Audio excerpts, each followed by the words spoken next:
President Erdogan went to the UN General Assembly last year. He talked about it again this year. But most famously, I thought last year he just held his hand up. And that was it. He said the world is bigger than 5.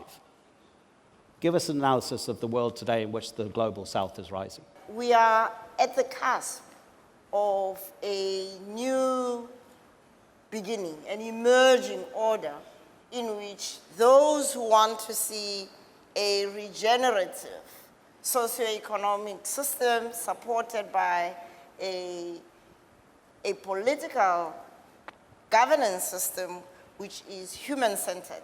I think those voices are on the ascendance. So David, why hasn't it happened yet? Why hasn't the North said, yes, we should all grow together, let's invest so much money in the South, take it from whatever other places, the money that we spend on waging war, and develop the South so much that it becomes a market for us eventually and helps people improve their lives over there as well. So there's an interest in both the North creating a market and developing the South as well.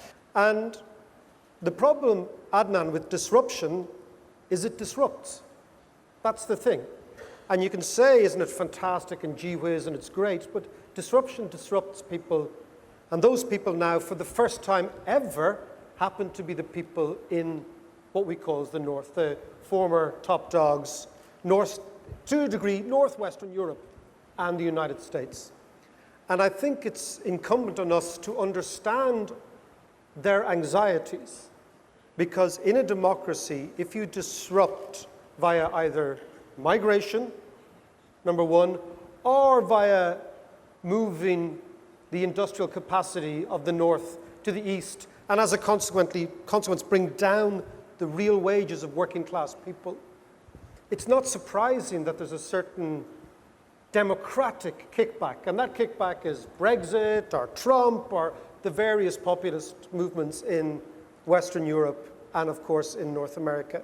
So my sense is that if we lived in the united colors of Benetton world, okay, of course the North would say, let's have a Marshall aid for the South, which is what you're talking about. Yeah. A sort of a Marshall aid for the South. The reason the United States put a Marshall aid in for Europe was not necessarily because Americans love Germans or Dutch people or Brits or whatever, but because they were afraid of Sergey's crowd. And I think that absent a massive geopolitical threat that's real and ever present, the idea that you could sell to European electorates the notion of a massive Marshall aid to the South. So I would caution against this apocalyptic view that the world is on the cusp of some major catastrophe, because I'm not sure that's really a reflection of people's everyday lives. And now Russia returned back. We have become an effective deterror. And in the meantime, China is there, India is there, and you could not exploit them anymore. Turkey is there. And it is a very, very deep concern for millions and millions of people, even if they do not understand. They will have to adapt to that, and it will take 15, 20 years. It is a dangerous period, but I think we shall manage. And of course, a major thing which happened during the last 10, 15 years, which is very funny. Russia originally was West. I mean, and North. Yes. And because of the stupidity of our neighbors to the West, when Russia, like Turkey, wanted to join West, it was rejected. And now, with its strategic potential, it went south. Yeah. And is protector of the South. It's a question of those who've got the most to gain, and starting with my own country, which with all of its wealth is underperforming because we didn't attend to dealing with the legacy of humiliation and the divisions between people to build the foundations of a constitutional democracy where we can proudly call ourselves South Africans. That's not going to be held by anybody from outside. So we are going through a healing process which starts with imagining just what we would look like if we were to deploy our own resources.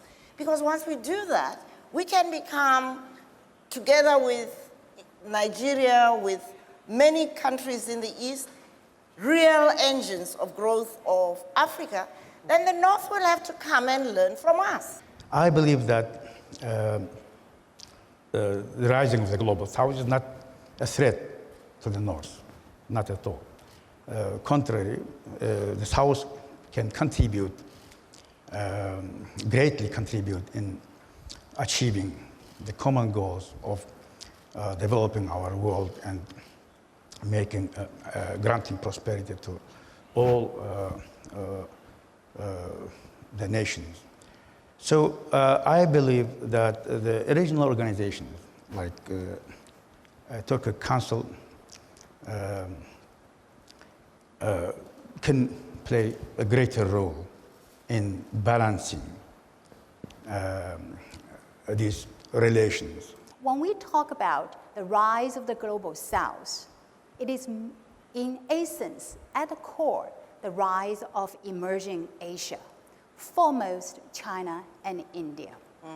At the time of China joining the World Trade Organization, WTO, China's GDP was only 3% of the global GDP. It is today 15% of the global GDP. By 2030, China is bound to become the largest economy, and India most likely the third largest economy. So the gravity center of the world is really shifting to emerging Asia. However, we must bear in mind that China is not yet a superpower and will not be for quite some time to come. If you look at the military power, China's military spending is 1/5 that of the US. China has only one small overseas base, and that is dual use. US has dozens of military bases in every corner of the world. If you look at the US dollar power, renminbi accounts for less than 1% of central bank's foreign exchange reserves, less than 2% of the global trade settlement. If you look at the technology power, earlier this year, when US banned chips to be sold to China's second largest telecom equipment manufacturer, ZTE, it brought China's ZTE to knees. And when you look at all of the key technologies, such as the aircraft engines, China is yet to develop its own core technologies. So, and when you look at the allies, whom can you count as China's real all-weather allies as compared to the United States? If this competitive rivalry between US and China really elevate to the level of war, who will be on China's side? So my point is this. Yes, there is a shift of economic gravity, but the disruption of the current order is not as disruptive as we think. I am very, very optimistic. First, because Russia has re-emerged, and I'm Russian. And second, because we paired with China for the time being, and I hope forever. For the time being, because the United States were stupid enough to bring us together, and we wanted to be together anyway. I mean, our cumulative might is much stronger already. I mean, we know that many of the terms of the WTO were laid down by the United States to favor the United States, as are so many of these other international organizations. Can you ever really realistically see those 5 permanent members of the Security Council giving up their power they have in that chamber, or sharing them, seeing them diluted? How would you go about persuading them? Sometimes change is inevitable. And the realities of today's world are such. Among the members of Security Council, there are also Russia and China.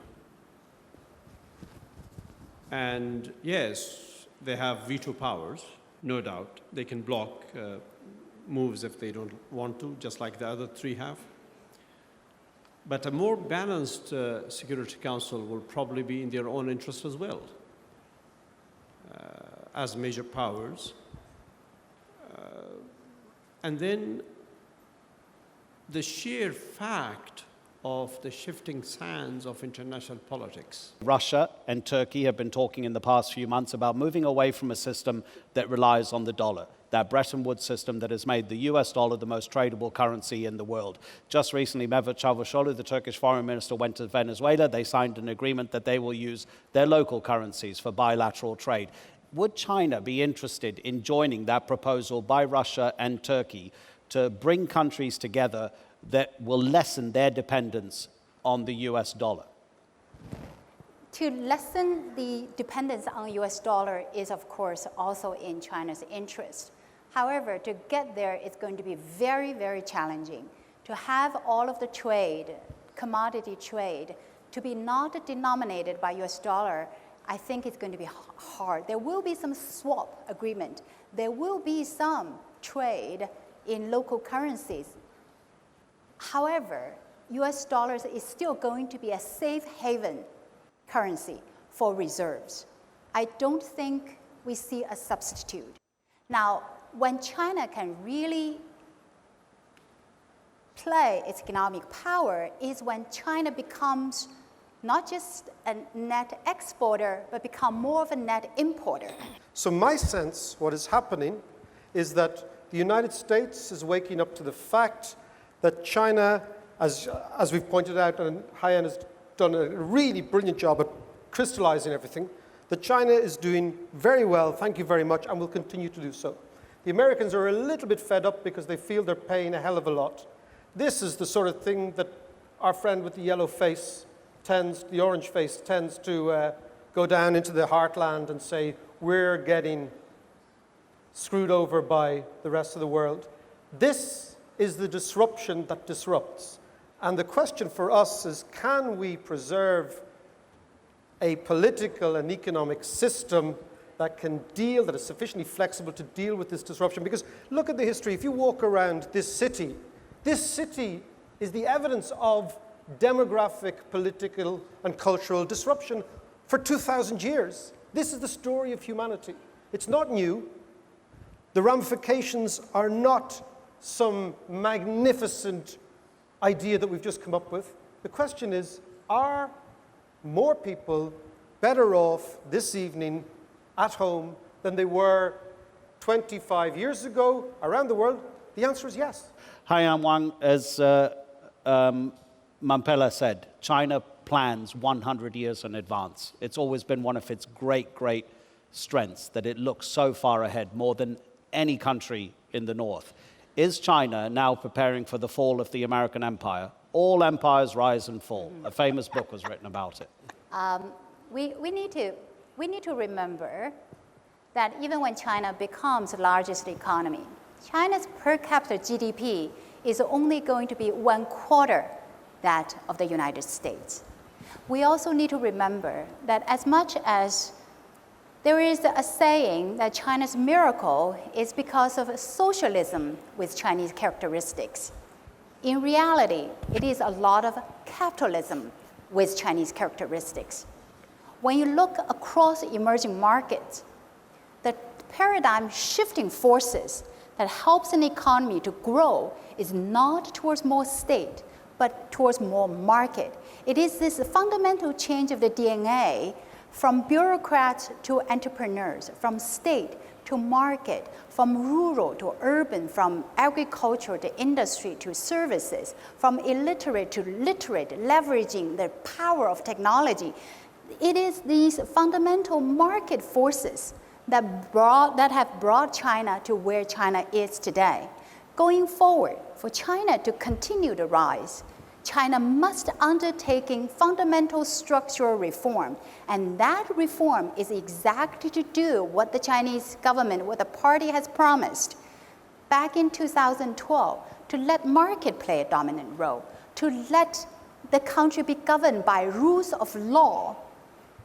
So the danger is encountering external forces, given the rivalry with the United States. The danger is for China to isolate itself, to go back to state stimulus, to stay away from the market economic reform. As long as China stick to the blueprint of deepening reform, going more towards market forces, then China's rise will be there. And all of the globalization should be fundamentally about letting the market play the role.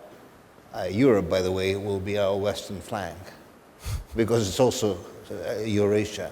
But for Europe, there will be a fight over the next 2 decades where it belongs, to Greater United States or to Greater Eurasia.